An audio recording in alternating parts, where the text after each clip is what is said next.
Nanawagan naman ang Commission on Elections o COMELEC na iparehistro ng mga kandidato ang kanilang social media accounts bago ang 2025 midterm elections.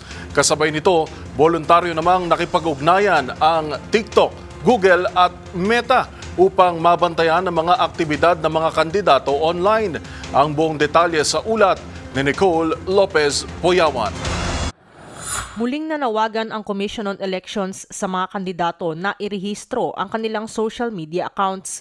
Ginawa ni COMELEC Chairman George Garcia ang pahayag upang mamonitor nila ang online activities ng mga kandidato, maging ang kanilang political advertisements bago ang 2025 midterm elections.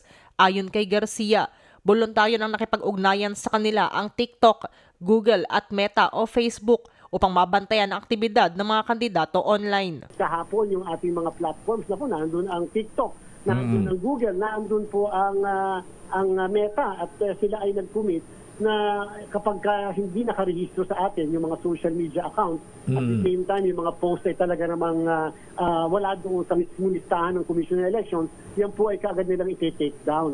Ang yun po ang kagandahan, at ito ay para sa mga kandidato, yung pagpaparehistro ng kanilang social media accounts hanggang December 13. So pagka hindi nakarehistro, abay pwedeng paghinalaan yan, na yan ay pangangampanya and yan ay political advertisement, and therefore, walang makakapigil sa mga platform na tanggalin po iyan. Dagdag pa ng COMELEC Chairman, wala silang sapat na resources upang bantayan ang lahat ng nasa 44,000 kandidato. Sabi ni Garcia, baka nga umabot pa sa 440,000 ang social media accounts ng mga kandidato kung bibilangin pa pati ang fake accounts.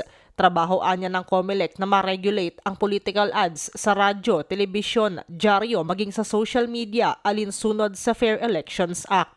Ito si Nicole Lopez Poyawan para sa MBC TV Network News, una sa Pilipinas, una sa Pilipino.